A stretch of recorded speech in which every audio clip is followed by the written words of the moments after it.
Oração para negar o mal. Neste momento, compreendi que minha imagem verdadeira é filha de Deus. Compreendi também que imagem verdadeira deste mundo é o reino de Deus.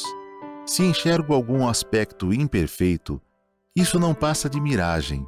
A imperfeição não existe. O mal não existe originariamente. É verdade que o pensamento é força motriz e que aparecem o bem quando se pensa no bem, e surge o mal quando nele se pensa. Isto é lei da mente. Porém, mesmo que surjam coisas más por se pensar nelas, elas não são existências verdadeiras. Elas se manifestam segundo a lei mental da manifestação da miragem.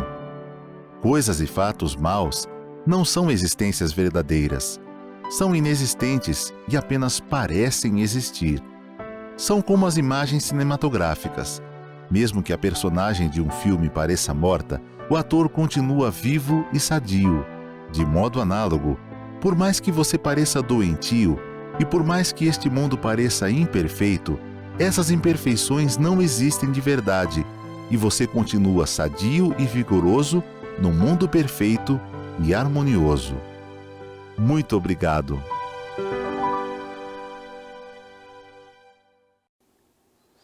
Muito obrigado, com grande alegria iniciamos mais um estudo do ensinamento da Seita Noye, mais uma oportunidade de estudarmos esse ensinamento tão profundo e abrangente. E hoje nós vamos falar de um aspecto bastante importante, que é justamente a importância dos ensinamentos religiosos.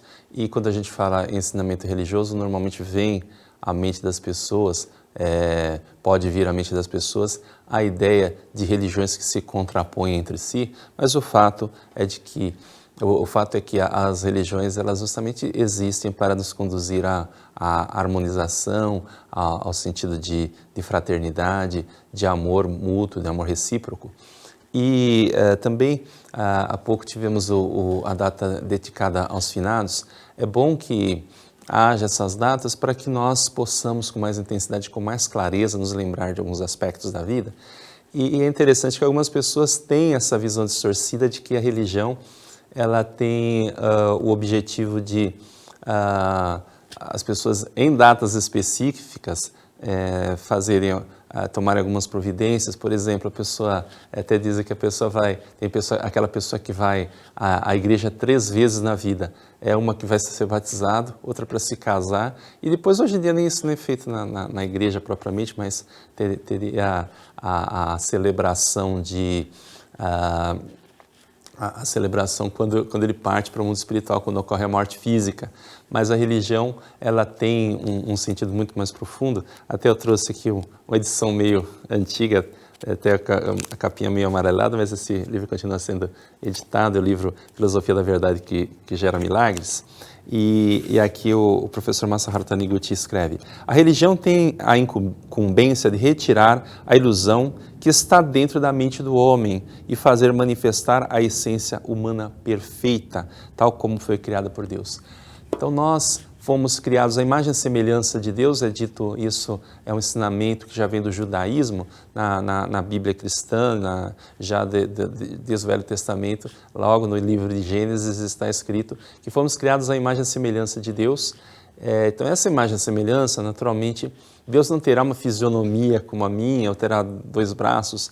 Deus é uma vida infinita, é uma vida, inclusive, que o apóstolo João escreve, que ninguém jamais viu a Deus. Quer dizer, Ele abarca todas as coisas, está presente em todas as coisas.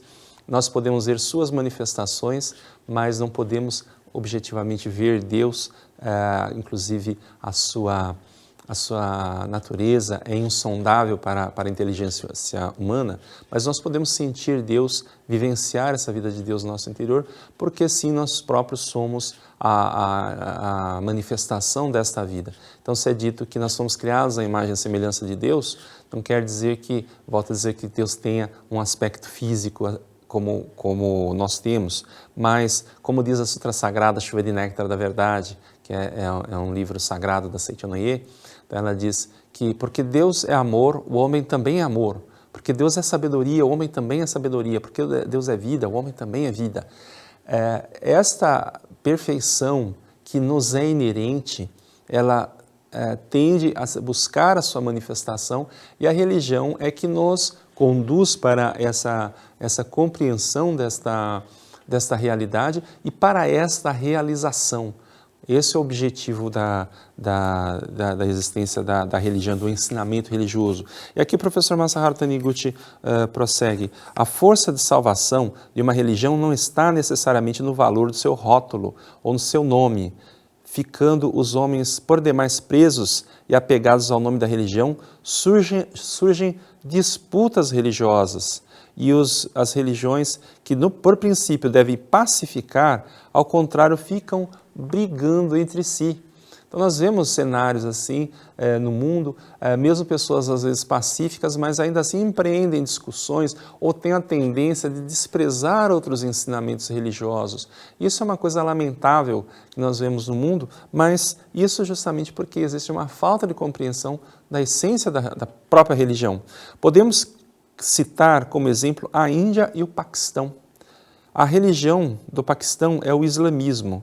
Isso o mestre está fazendo uma simplificação, né? Porque na Índia, tanto na Índia quanto no Paquistão, podemos ver como uma etnia, então a Índia, como poderíamos pensar uma única nação, né? A Índia e o Paquistão. E em cada estado, em cada vila, ali existem muitas denominações religiosas. Então podemos dizer que o mestre nos está sinalizando que existe uma maioria de muçulmanos no Paquistão, e enquanto a Índia é o hinduísmo, existe uma maioria, mas existem na Índia cristãos, existem judeus, existem várias, quando a gente fala cristão, então tem os cristãos cópica, tem os cristãos ortodoxos, nós temos os católicos dentro da Índia, como temos várias ramificações do hinduísmo, temos os Sikhs. Então veja que realmente ali, em termos de religião, a gente encontra de tudo, né? Mas de maneira geral o mestre diz a religião do Paquistão é o islamismo, enquanto na Índia é o hinduísmo. Os habitantes de ambos os países têm a mesma origem racial, mas não conseguiram permanecer unidos numa só nação. Então ela, enquanto colônia da Índia, era uma nação. Quando eles alcançam a independência, imediatamente já existe esta cisão, poderia ser um único país caminhando numa única direção, e hoje, inclusive, permanecem até hoje, desde da independência, permanecem disputas de fronteira. Inclusive a disputa, parece que é o estado da Caxemira, o estado inteiro é disputado pelos dois países. Então, existe sempre uma certa tensão ali na fronteira dos dois países. Não conseguiram permanecer unidos numa só nação e, por meio de uma guerra, separaram-se em dois países independentes. Ocorreu tal fato porque mantinham muito apego ao rótulo no qual consta o nome da religião que professavam, dando demasiado valor a ela. Então, essa visão acaba, ao invés de conduzir as pessoas, conduzir os povos à harmonização, acaba gerando disputas, gerando conflitos. Se as pessoas buscassem aquilo que elas têm em comum, o que os ensinamentos têm em comum, ao invés de buscar as diferenças, certamente o resultado para esses embates aqui seria outro. A Seitonoye prega que todas as religiões, apesar de cada qual ter nome diferente, são iguais na essência, isto é, quando atingem a verdade absoluta que salva o homem. Então, se nós voltamos à essência da religião, ali nós vamos encontrar esta essência que salva o homem. Então, as pessoas às vezes tendem a pensar que a salvação da alma, a salvação mental, o cristianismo fala muito de salvação, o budismo, por exemplo, fala em romper as amarras do karma, romper a roda de samsara, quer dizer, romper esse ciclo da transmigração do karma. Então, esta salvação, ela ocorre não por causa de uma denominação, ou porque a pessoa segue este ou aquele ensinamento, ou porque a pessoa reverencia este ou aquele fundador de religião. Por isso Jesus Cristo nos advertiu, nem todo aquele que me diz Senhor, Senhor, entrará no reino dos céus.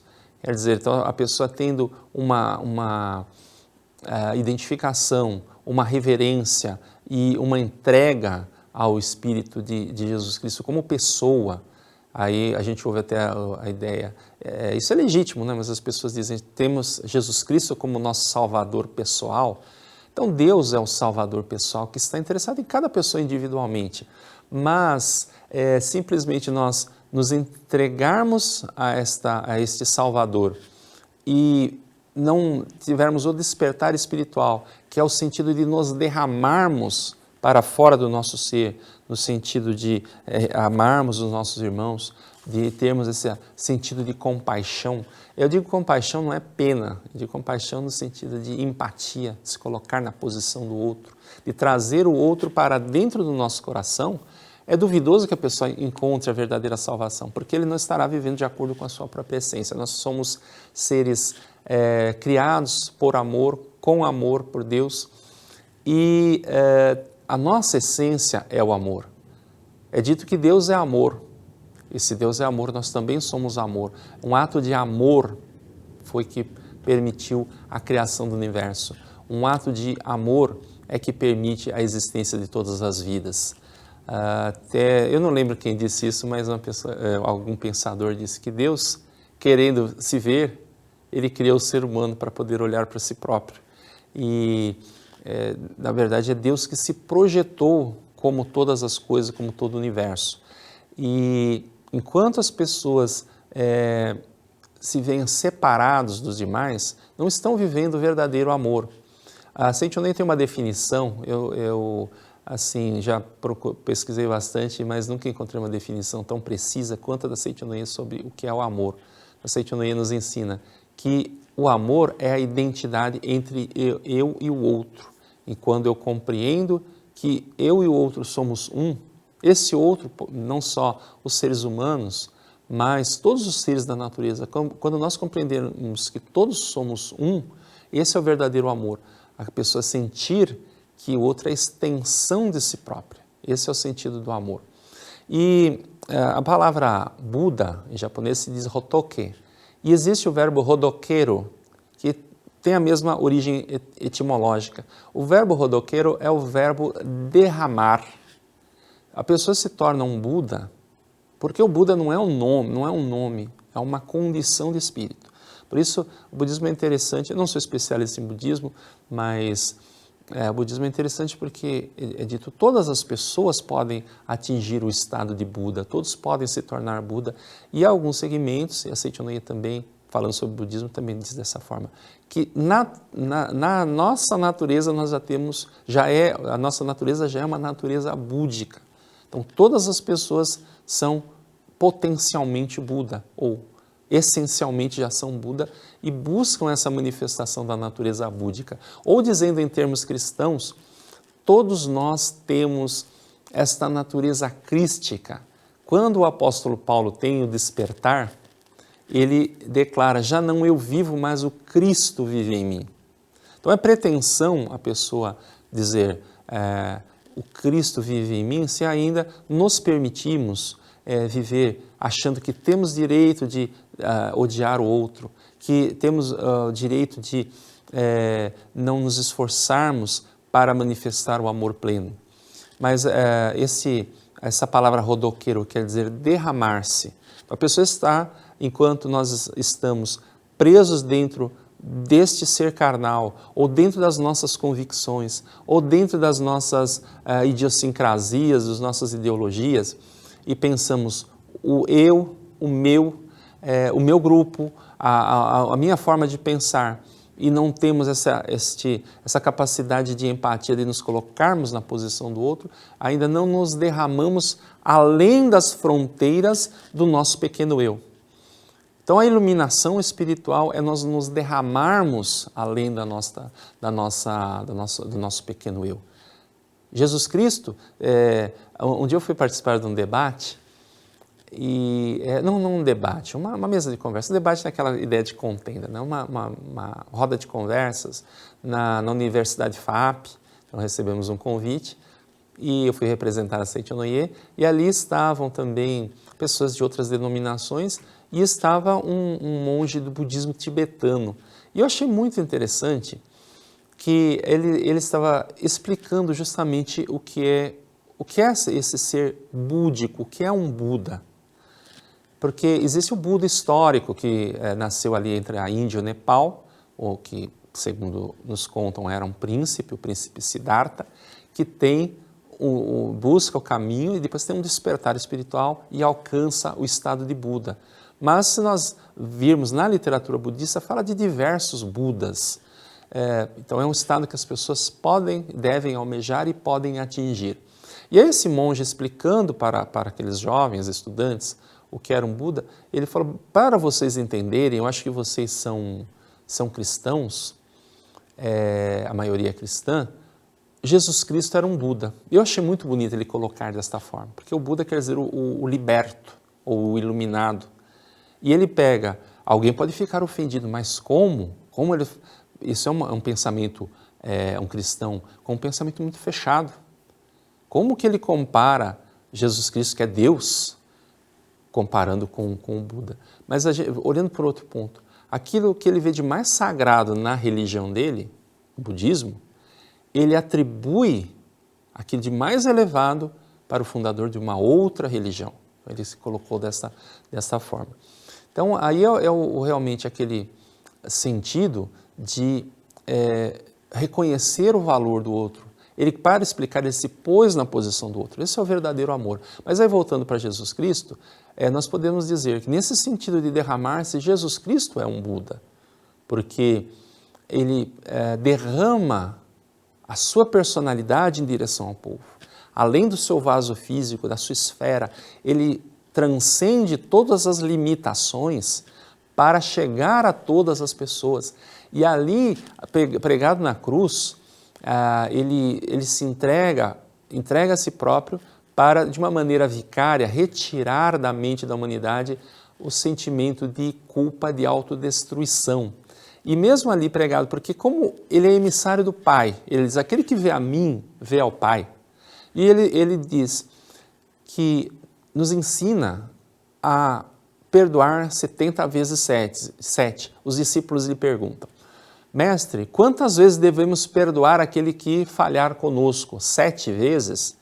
E ele responde, devemos perdoar 7 vezes 7. Então 7 é um número recorrente, aparece muito na Bíblia, que representa aquilo que é o completo.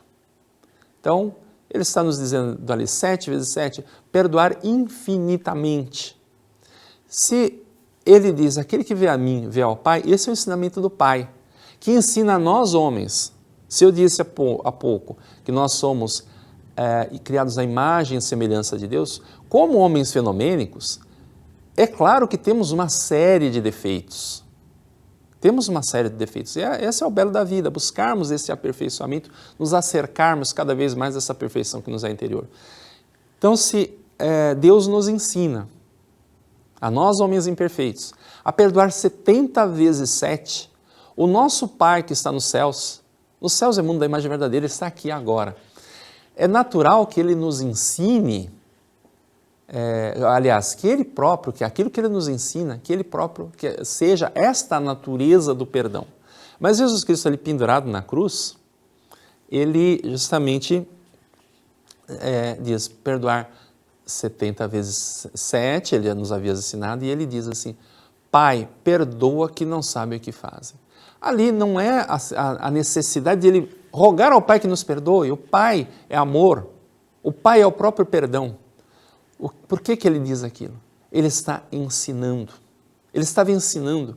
Isso chega através das Escrituras e nós podemos pensar que aquela pessoa inocente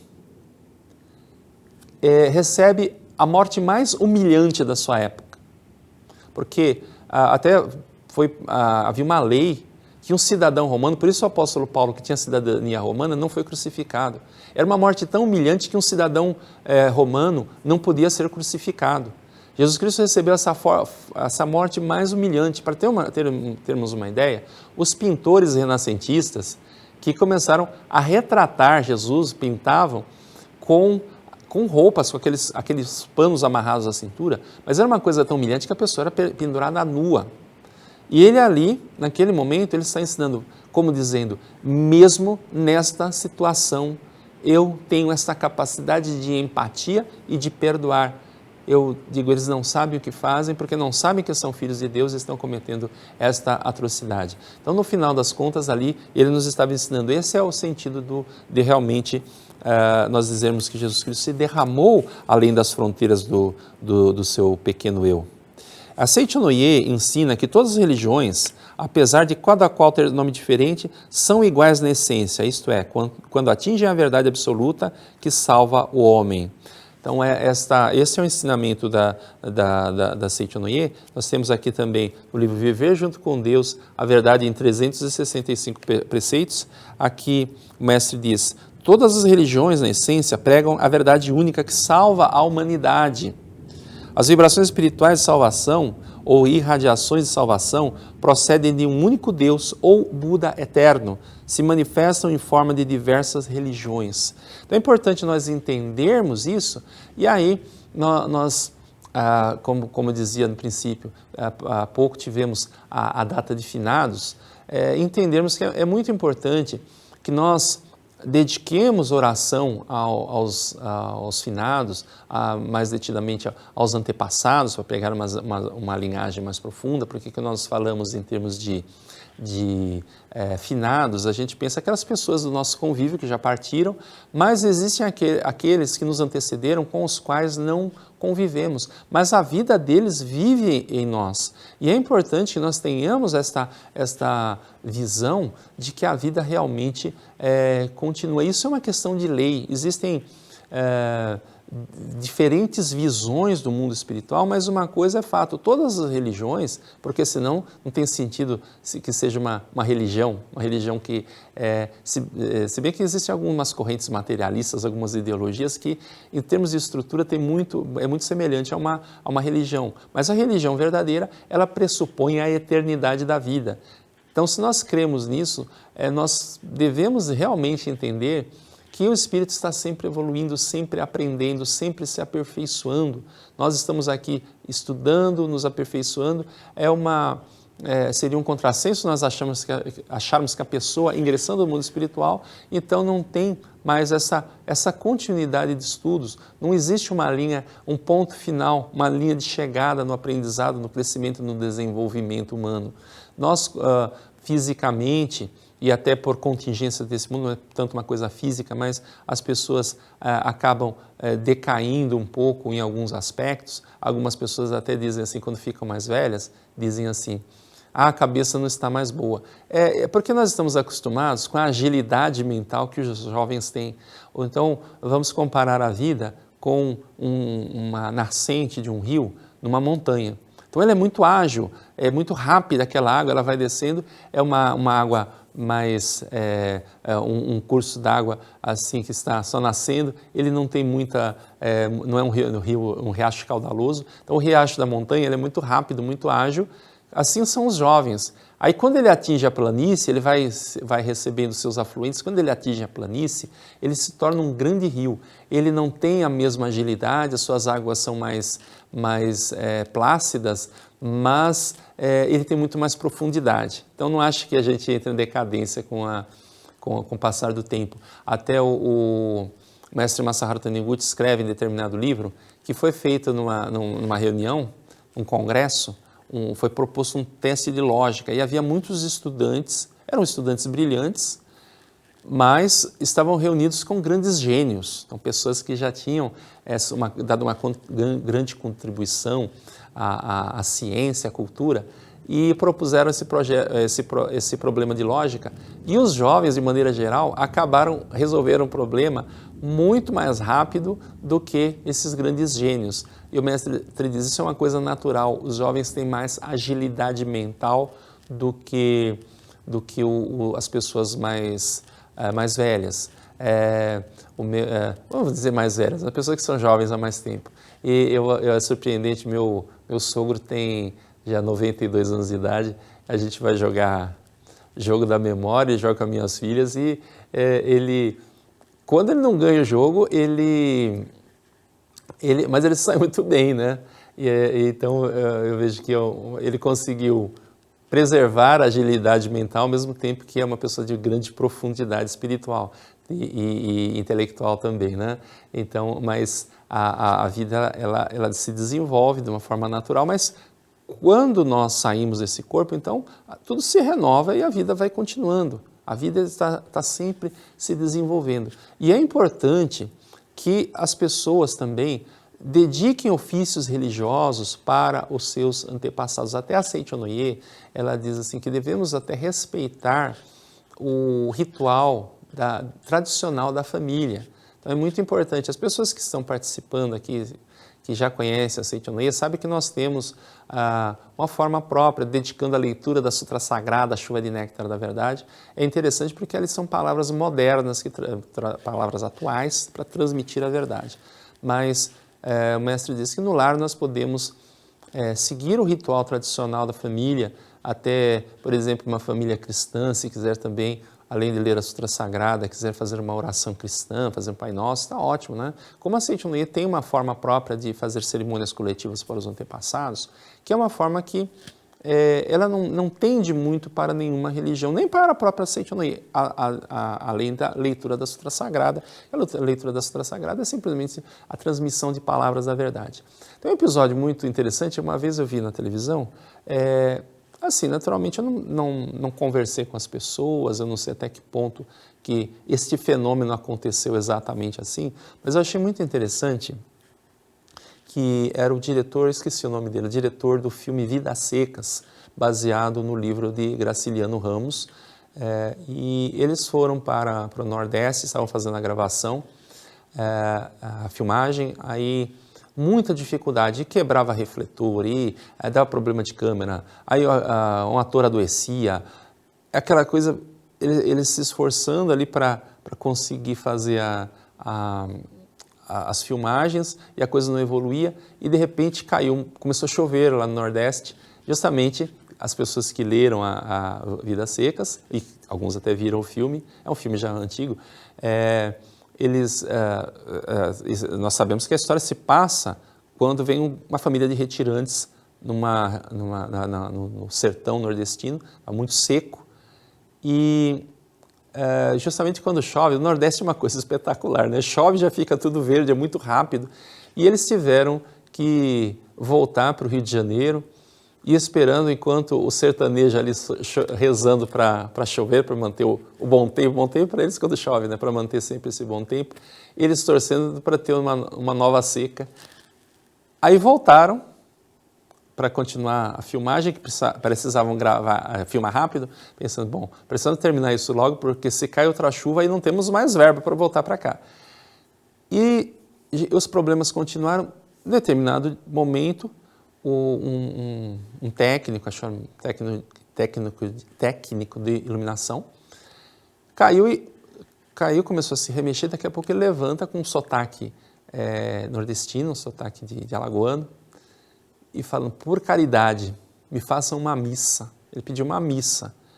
E eu falei, mas o que está acontecendo? Eu sou Graciliano Ramos.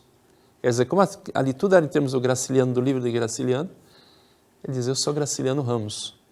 Então, eu volto a dizer, eu não posso dizer se realmente era o espírito dele, né? Mas eu achei interessante, porque até o diretor de cinema diz assim, mas o Graciliano comunista convicto pedindo missa, mas é que está, a lei é a lei. Então, eu digo, eu não acredito que determinada coisa, por exemplo, alguém diz, eu não acredito que exista um país chamado Paraguai, porque sábado eu tive uma live com o pessoal do Paraguai. Eu não acredito que exista um país chamado Paraguai, mas a pessoa pode entrar no avião, pode ir de carro também, e pode ser levada. Então, e aí ela vai ver que existe o Paraguai. Então, independente dela acreditar ou não acreditar, aquilo que existe, existe. Nós acreditamos que existe um mundo espiritual. Então, o Graciliano era um comunista, um materialista. Quando demandou um mundo espiritual para o qual ele não se havia preparado, um gênio da literatura, mas não havia se preparado, se deparou com uma situação adversa, porque aí os espíritos que estão apegados a esse plano, eles sofrem quando demandam um plano espiritual, porque não tem uma preparação, a sua mente não está voltada para o plano espiritual, às vezes só percebem esse mundo físico e dentro dessa situação se vem com uma série de embaraços, porque não estão mais nesse mundo físico, não estão preparados para o mundo em que habitam. E aí eu acho interessante ele pedir a missa, e aí o diretor fala, olha, eu não sei o que aconteceu, ele próprio não dá muito crédito se realmente foi isso, se foram as orações, se era o espírito do Graciliano mesmo, mas ele diz assim, eu não sei o que aconteceu, mas pedimos para fazer a missa, para colocar o nome consagrar o nome do Graciliano Ramos, e o problema de fato se resolveu, os problemas de gravação, de filmagem, muito rápido nós conseguimos fazer toda a parte, as externas, né, sobretudo, porque as internas faz dentro das casas, tudo bem, mesmo se está chovendo fora, ninguém precisa saber, né? Fizeram as gravações, as filmagens externas, conseguiram concluir o filme e tudo fluiu muito bem a partir dali. Mas é interessante, então, que nós tenhamos esta atenção para essa eternidade da vida, que é uma visão compartilhada por todas as religiões. Então, isso é uma realidade, né? Todas as religiões têm essa visão da continuidade. E ainda que, por exemplo, nós tenhamos uma visão como a me parece que é de Santo Agostinho, que ele diz que o ofício religioso, ele é muito mais para dar conforto aos vivos do que aos mortos.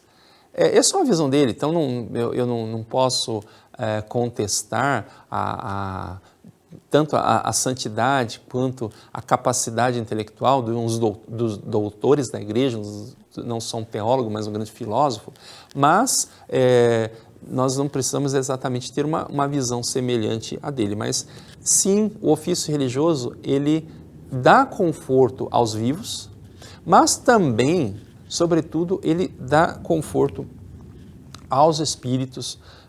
E aí, aqui temos o livro Santuário Roso, o Templo da Cura Divina. Este é um livro de minha autoria. Então, aqui eu estou usando o livro Viver Junto com Deus, a Verdade em 365 Preceitos, e o livro A Filosofia da Verdade que Gera Milagres, ambos livros de autoria do mestre Masaharu Taniguchi, sagrado mestre Masaharu Taniguchi, que nos deixou uma vasta literatura, entre eles esses dois livros. E eu escrevi este livro justamente porque nós temos aqui no Brasil o Santuário Roso do Brasil, que é um santuário dedicado aos antepassados, a nós orarmos por nossos antepassados. E, assim, é um momento muito sublime quando nós podemos orar, quando os oficiantes todos os dias oferecem orações e as pessoas realmente têm muito interesse por este santuário. Milhões de pessoas enviam registros espirituais para que os seus antepassados recebam as orações, seus antepassados, seus parentes, mandam esses registros. E aí eu quis justamente condensar várias informações de que dispunhamos num livro para que as pessoas tivessem esse livro de referência para entender a grandiosidade desse santuário. E aqui consta um relato de experiência do preletor Joaquim Seiti Itokazu. Gentilmente, ele me cede esse relato de experiência, porque passa que o pai faleceu com diabetes e ele com os irmãos, em determinado momento, dizem, olha, papai se foi com diabetes, é bom a gente fazer exame também. E aí eles fazem os exames e eles estavam de fato diabéticos. E ele veio a conhecer a Seiichi Onoye, e aí justamente ele ouvia falar sobre o livro A Verdade da Vida, e ele achou que era um livro, mas é uma coleção, são 40 volumes. Ele ouvia falar sobre esse livro, até que um dia ele deparou, frequentando as reuniões, ele viu ali na gôndola da livraria da associação local, ali estava um livro, A Verdade da Vida, e exatamente era o volume 10 da coleção, que trata sobre o mundo espiritual. E ele começou a ler, e ele foi assim, imediatamente se identificou com aquelas palavras. Inclusive, ali existem casos, por exemplo, uma pessoa que foi para o mundo espiritual com problemas respiratórios, e aí se manifestou. A Seichonoye não trabalha com essa parte mediúnica, mas no começo, no princípio da Seichonoye, o mestre convidou médiuns proficientes lá do Japão para fazer experiências, e aí existe uma sessão que vem um espírito falando de forma ofegante, e aí vieram saber que era a mãe de uma pessoa que havia partido para o mundo espiritual com problema de pulmão. E ali no mundo espiritual ela continuava sofrendo com esse problema respiratório. Então, esse Joaquim Tocaso lendo o livro, e ele pensou, puxa, papai, não sei que condição ele estaria no mundo espiritual, mas ele pode estar também ainda padecendo desse problema lá no mundo espiritual. Porque, veja, o espírito não tem mais corpo, mas ele leva a ideia de doença. Então é como se ele estivesse sonhando um pesadelo, mas um pesadelo extremamente realista.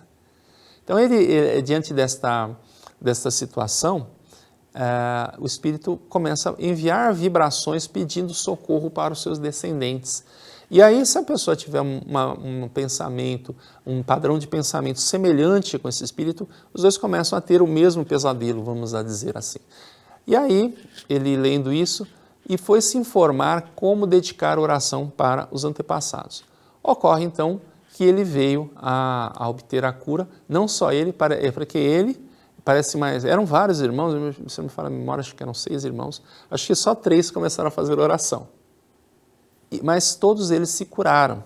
Então isso é um dos casos, nós temos milhares de casos, esse caso que ele me permitiu que eu colocasse no livro, mas existem milhares de casos que nos dão conta disso. O mestre Masaharu Taniguchi, ele nos ensina sempre a manifestar a gratidão, e a Seichonoye nos fala sobre a gratidão aos antepassados. O homem precisa necessariamente agradecer aos seus antepassados, e a gratidão deve se transformar em atos concretos.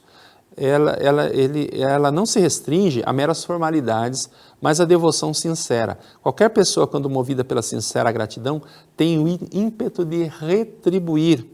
Há alguns dias recebi uma adepta antiga que veio solicitar orientação pessoal. Disse que frequentava a Seichonoye há mais de 20 anos, queixava-se de que há algum tempo vinha enfrentando determinadas dificuldades, e eu indaguei: a senhora dedica oração aos antepassados? E eu vim saber que ela estava negligenciando essa parte.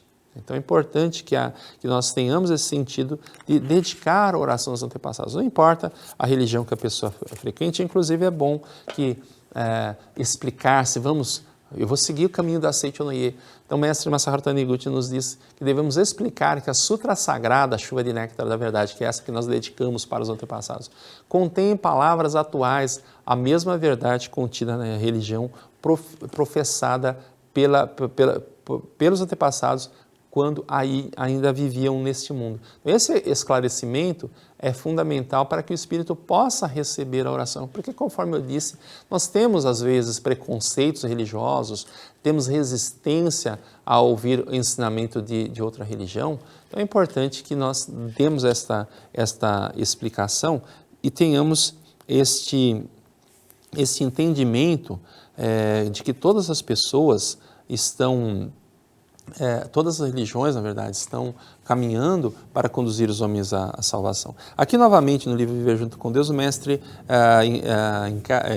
aborda essa questão de Índia e Paquistão. Vimos uma triste situação do conflito entre Índia e o Paquistão, em que as pessoas da mesma etnia travavam violentas lutas na disputa de fronteira devido à fé religiosa. A causa da guerra do Vietnã também não foi o conflito entre duas convicções ideológicas, o marxismo e o liberalismo. Também foi um conflito entre duas convicções ideológicas, o materialismo e o liberalismo.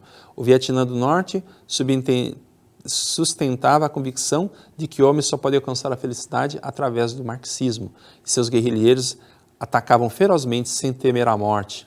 Se os homens não acreditarem na identidade de todas as religiões, de que todas as religiões emanam de um Deus universal, ou seja, na verdade de que todas as religiões têm uma só origem e não pararem de impor aos outros a própria crença, continuarão ocorrendo lutas religiosas, por melhores que sejam as religiões. Por essa razão, prego que todas as religiões emanam do Deus universal e têm a mesma essência. É importante que as pessoas tenham essa compreensão. Eu, há alguns anos, eu gravava bastantes programas para rádio. A Seitianoye tem programa de rádio também, então gravava vários programas. E era um programa muito baseado em perguntas dos ouvintes. Então os ouvintes telefonavam, nós tínhamos um telefone, as pessoas telefonavam, e aí nós dávamos a resposta. E vinham muitas questões de saúde, questões de problemas no lar, que nós percebíamos que ali estava faltando justamente a gratidão aos antepassados, porque a Seitianoye nos ensina que a nossa vida é como uma árvore. Uma árvore, para crescer frondosa, ela tem que ter as suas raízes fortes, as raízes devem ser adubadas, e aí ela transmite para o tronco transmite aquela seiva para os ramos e para as folhas e dão bons frutos, né? E aí o mestre Masaharu Taniguchi usa essa alegoria para dizer a nossa vida é semelhante a uma árvore. Então a árvore, as raízes são os antepassados, o tronco são os pais, os ramos e os frutos somos nós. Para que essa árvore cresça frondosa, é importante que nós fortaleçamos as raízes, dedicando oração aos antepassados para que eles tenham força de proteção, eles tenham sabedoria e força para nos proteger. E aí vinham muitas perguntas então eu sempre dizia, como o programa era transmitido assim, em sinal aberto, muitas pessoas ouviam esse programa e nem todas professavam a Seitianoye. Naquela época ainda a gente estava começando com as vendas de livros por internet, então ainda estava no processo de montar o site da Seitianoye. Hoje já caminhamos para o nosso próprio, temos o nosso website, já caminhamos para ter um portal inteiro da Seitianoye, nós temos nossa livraria virtual, a coisa se tornou muito simples. Mas aí a gente tinha que transmitir a orientação. A pessoa que perguntava, normalmente são pessoas que já conheciam a Seitianoye e queriam fazer uma pergunta específica para os preletores. Algumas pessoas também vinham, olha, estou acompanhando pelo rádio, não sei muito bem, também acontecia isso. Mas muitas pessoas, às vezes, estavam participando, ouvindo, e aí eu diria, leia a Sutra Sagrada para os seus antepassados. Mas o que é a Sutra Sagrada? Onde que eu consigo isso? Porque a Seitianoye, ela está em todo o país, mas ela não tem uma capilaridade. Se nós pensamos... por exemplo, meu sogro vive em Bauru, então nós pensamos em Bauru. E ali existe uma infinidade de cidades menores em volta, tem a regional em Bauru. Algumas têm os seus núcleos, mas eu não sei até que ponto que todas as cidades ali em volta vão ter, por exemplo, a cidade de Piratininga, que é a cidade onde nasceu minha sogra. Eu não sei se ali existe, aliás eu posso até perguntar, mas eu não sei se tem um núcleo ali. Em Cesário-Lange, tem as cidades ali em volta, em Lençóis Paulistas, será que tem um núcleo? E às vezes a pessoa está naquela cidade, não tem onde recorrer para adquirir o livro, e eu costumava dizer, nós que somos da Seitianoye, nós em horário determinado, todos os dias nós fazemos a oração para os antepassados. Agora, a pessoa que está participando, que quer também dar atenção aos seus antepassados, não é adepta da Seitianoye ainda, não tem acesso à Sutra Sagrada, é bom que vá. Por exemplo, se você é católico, vá até a paróquia do seu bairro e encomende missas regularmente, peça para o sacerdote celebrar a missa em intenção daquela alma. Então isso é muito importante. Então nós devemos entender que quando nós transmitimos a verdade, é a verdade que liberta, não é a religião que liberta. A religião é um caminho para transmitir a verdade, é a verdade que nos liberta. Jesus Cristo disse muito claramente, conhecereis a verdade vos libertará.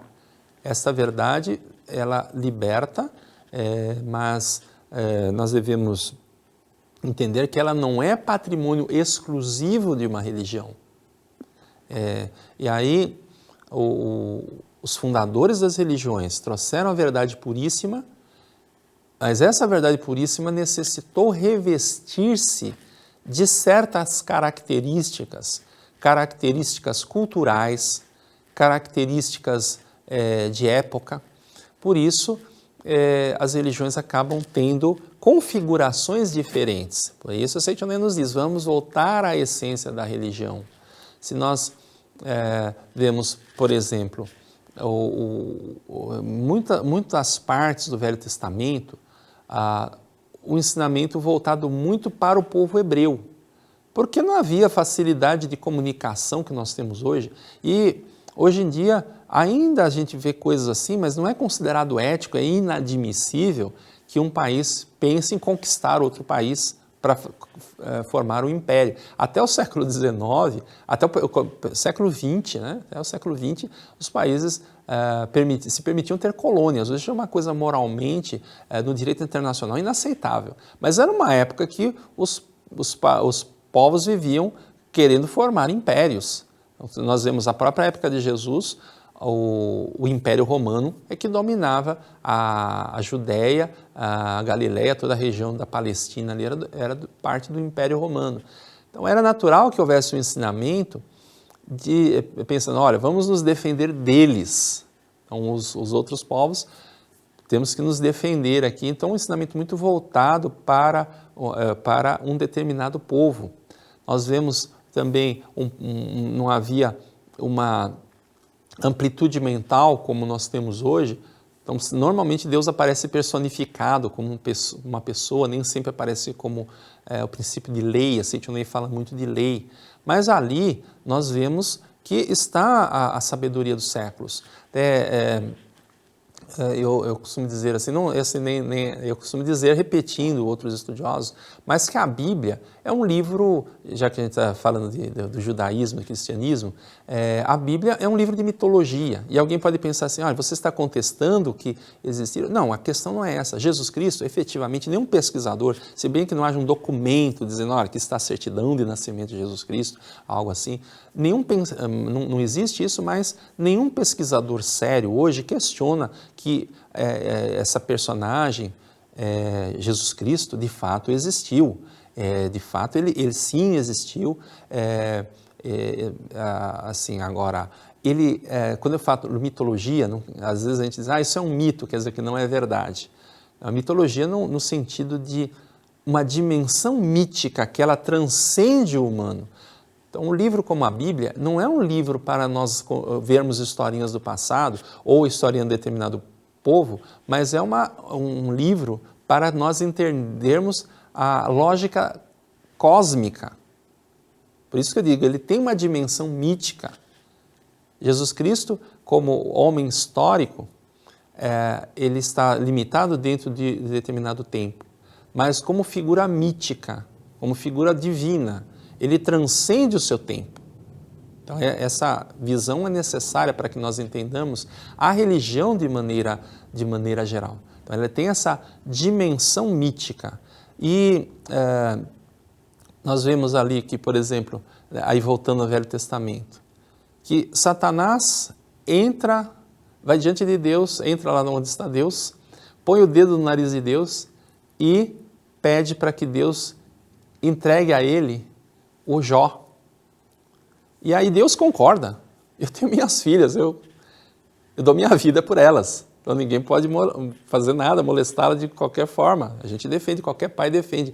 Agora, Deus, será que teria lógica Deus pegar e entregar? Olha, você faça o que você quiser com o Jó, só não o mate. Ali, é bobagem? Aquilo não. Ali está um ensinamento contado de maneira alegórica. Tanto é que o próprio Jó, depois de certo momento, ele desperta. Aquilo que eu penso me acontece, o que temo me sobrevém. Bingo! O Jó descobriu a lei da mente. E o Satanás ali representa o quê? A ignorância. Então, naquele momento, ele tem o despertar, e aí nós entendemos a grandiosidade da Bíblia que está nos ensinando, olha, hoje, se alguma coisa não está indo bem, é porque aquilo que você teme acontece, e o seu pensamento é o que está acontecendo na sua vida. Então nós às vezes estamos sob esse jugo do Satanás, que é a ignorância. Então, entender que a religião, então, falando sobre o judaísmo, ele tomou uma determinada forma, o Islã toma uma determinada forma, também ali no Oriente Médio, de acordo com a cultura. Nós vemos hoje algumas pessoas, até atos terroristas, guerras em nome de Alá, e as pessoas têm uma visão distorcida que o Islã é um ensinamento de destruição, quando não é nada disso. Hoje, algumas pessoas já admitem que existem mais muçulmanos que cristãos no mundo, então seria já a primeira religião do mundo.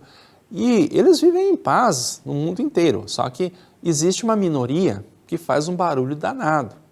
O Islã é um processo civilizatório. Se nós virmos o que era aquele Oriente Médio antes do Islã, e ele conseguiu organizar o povo para sair de uma época de barbárie, para entrar nos estados altamente organizados, tanto é que a cultura floresce espetacularmente a partir do advento do Islã. Então, o que nós convidamos as pessoas para que tenham essa visão mais aprofundada, e aí eu recomendo enfaticamente o livro, a leitura desse livro, Viver Junto com Deus, a Verdade em 365 Preceitos. Existe um capítulo que justamente aborda essa questão das religiões. As religiões formam uma só orquestra. Então, aqui nós vamos ter essa visão. Esse livro, A Filosofia da Verdade que Gera Milagres, que é um livro baseado em palestras proferidas aqui no Brasil. Quando o mestre esteve aqui pela última vez, em 1973, aqui estão transcritas as palestras. Tem editado em 2 volumes, e uma dessas palestras ele aborda essa questão religiosa. E as pessoas que queiram mais informações sobre como dedicar oração aos antepassados, recomendo a leitura do livro Melhore Seu Destino Orando pelos Antepassados. Melhore Seu Destino Orando pelos Antepassados, esses 13 autorias do mestre Masaharu Taniguchi. E as pessoas que desejarem enviar registros espirituais, está aberto a todas as pessoas para que seus antepassados possam ter seus nomes consagrados no Santuário Roso do Brasil. Então podem entrar em contato através do nosso website, como também por telefone 11 5014 2246, através desse telefone 11 5014 2246, podem também adquirir registros espirituais do santuário. Aqui esse livro, para entender melhor sobre o Santuário Roso, o Templo da Cura Divina.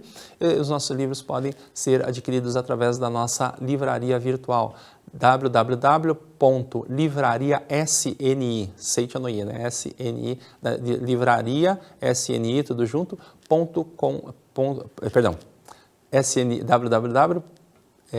livrariasni.org.br, não é o .com, é .org.br.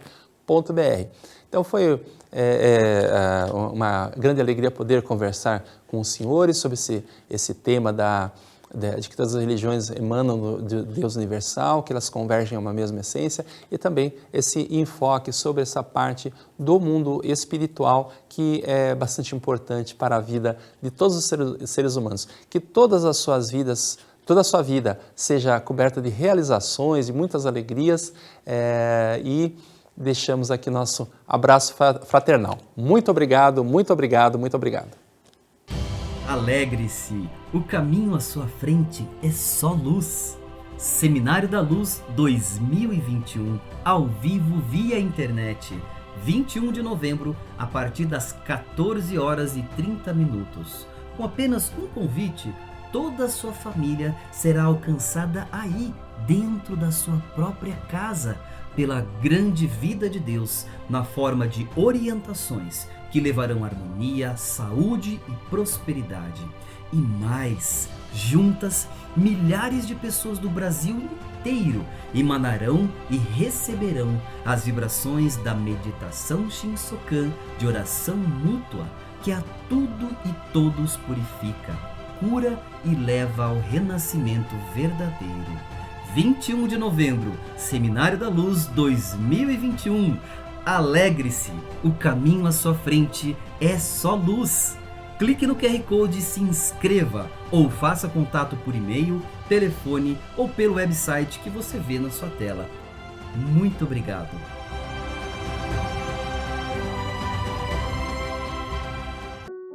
Em um novo ano, temos novas histórias para contar, novos presentes, novos despertares e novas oportunidades diárias de crescer, de aprender e de sorrir. A cada dia podemos ter um novo impulso para vencer, para amar e para encontrar em nós mesmos um novo recomeço todos os dias. O presente mais positivo de todos chegou para dar esse impulso ao nosso ano. Palavras de Luz 2022. Adquira em nossas associações locais e regionais. Saiba qual a mais próxima de você através do nosso portal www.sni.org.br. Muito obrigado!